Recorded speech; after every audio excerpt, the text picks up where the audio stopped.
Me da mucho gusto recibir en Visión Informativa Primera Emisión a Carlos Atilano Peña, presidente del Grupo Fuerza Ciudadana, expresidente del Colegio de Abogados de Tijuana, expresidente de la Federación Estatal de Colegios, Barras y Asociaciones de Abogados, entre otros. Carlos, muy buenos días, bienvenido. Muy buenos días, David, a tus órdenes, gracias por la invitación. Al contrario, gracias por dedicarnos este tiempo. Pues hay mucho que hablar de política, tú has estado inmerso en estos procesos de diferentes maneras.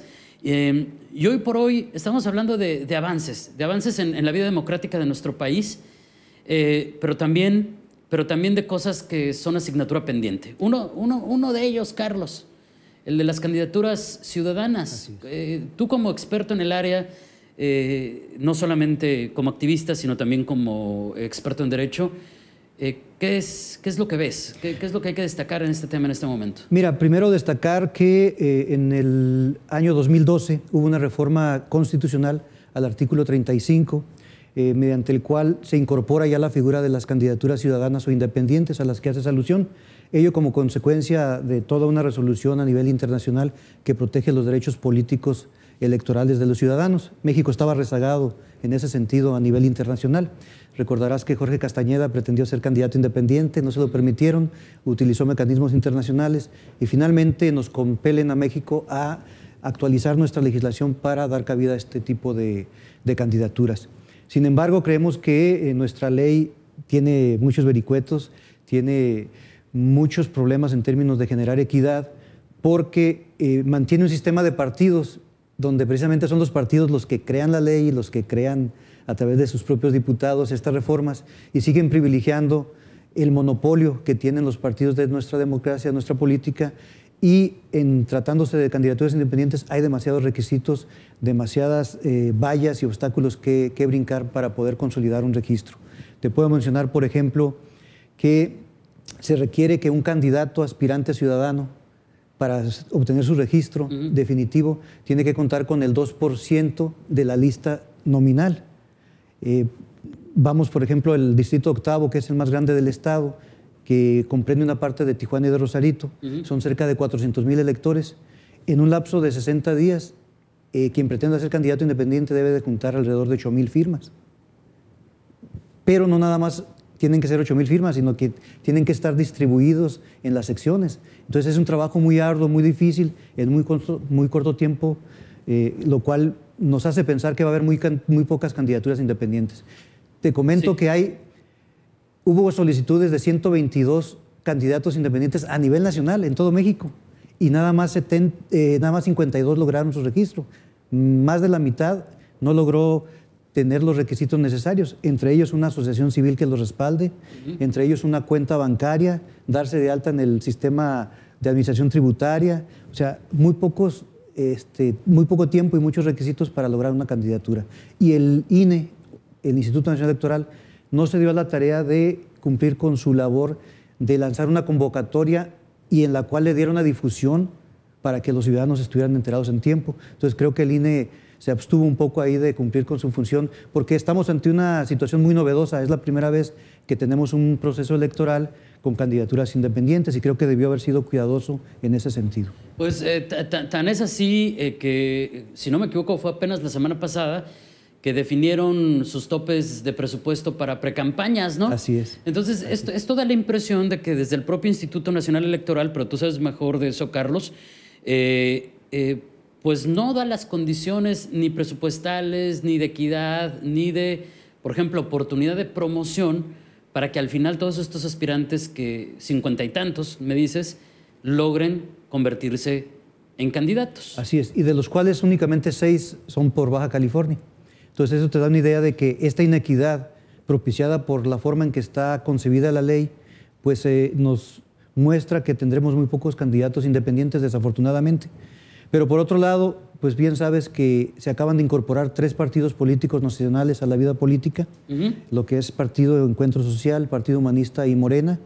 Entonces imagínate también el problema que va a tener el elector cuando vea su boleta y tenga 10 partidos más candidatos independientes, va a tener 15 o 20 posibilidades de voto y creo que eso va a tener una consecuencia negativa, la crispación del voto, la confusión, el desánimo. México vive una etapa de desinterés por la política, ¿no? Y por los partidos. Y bueno, cuando vea 15 o 20 posibilidades, creo que eso va a permear en el ánimo de los electores y posiblemente estemos viviendo un mayor abstencionismo que el que normalmente tenemos, sobre todo porque estas son unas elecciones intermedias, donde solamente vamos a votar por diputados, no por senadores ni por presidente de la República. Y aún así, hay que decirlo, es una crítica constructiva, tenemos una elección verdaderamente cara, más de 5,000 millones de pesos serán destinados para esta elección, cuando no vamos a votar, como te decía, ni para senadores ni para presidente de la República. Se incrementó en un 10% el costo de la elección en relación al 2012. Y creo que esto es grave porque tenemos una democracia muy cara y muy endeble, muy pírrica. Todavía no la consolidamos en términos de lo que nosotros deseamos. Se compra la voluntad del electorado. Ya el gobierno federal dio una muestra de esto, ¿no? Con 10 millones de televisiones que está distribuyendo a través de la Secretaría de Desarrollo Social. Y lamentablemente, bueno, creo que se aprovecha de las malas condiciones económicas de México, de la pobreza y de la ignorancia para inducir el voto. Es un tema que hoy por hoy preocupa a muchos y que además el PRI se lleva 1 de cada 4 pesos de ese presupuesto millonario. Así es. Pero esto que nos cuentas, Carlos, estamos platicando con Carlos Atilano Peña de Fuerza Ciudadana, presidente de Fuerza Ciudadana. Eso que me explicas me suena una gran paradoja, porque antes hablábamos de que pues vivíamos un bipartidismo obvio en nuestro país, ahora resulta que vamos a tener muchas opciones, pero el hecho de tener tantas opciones, incluyendo las candidaturas ciudadanas, por no ser manejado de la manera adecuada, entonces podría representar...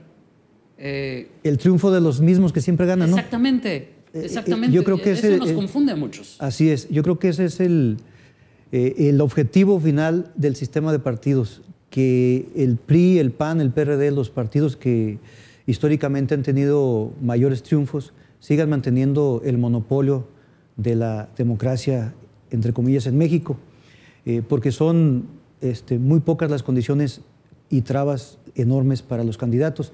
Te puedo mencionar un dato muy revelador. Para constituir un partido político nacional basta que reúnas 300,000 firmas, y para ser candidato independiente a la presidencia de la República ocupas cerca de 900,000.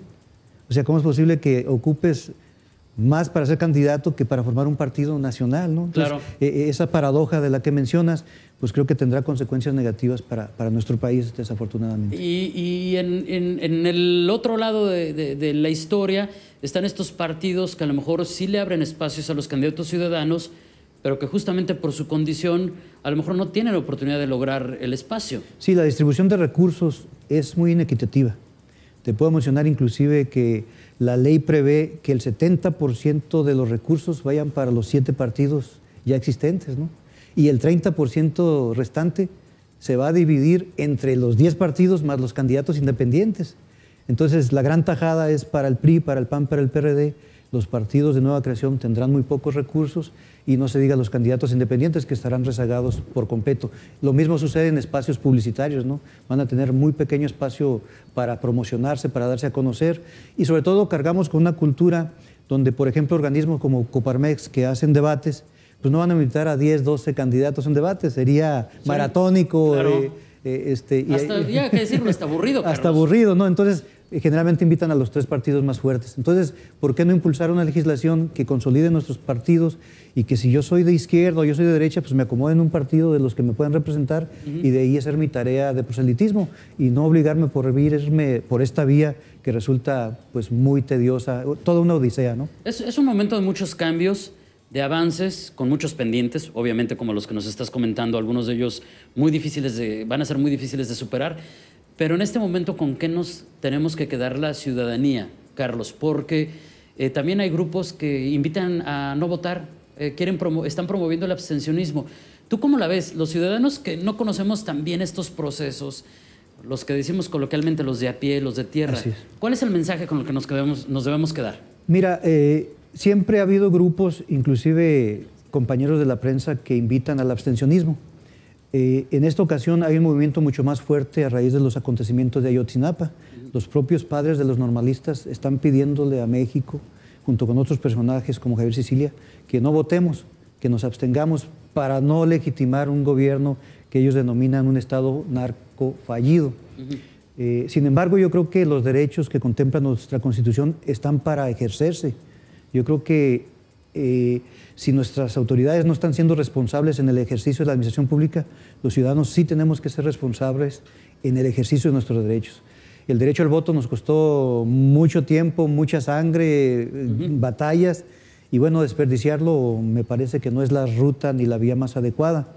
Yo entiendo que quiere darse un mensaje de que no vamos a legitimar un gobierno que generalmente son corruptos, deshonestos, que no solventan los problemas nacionales, pero yo creo que la vía es la contraria.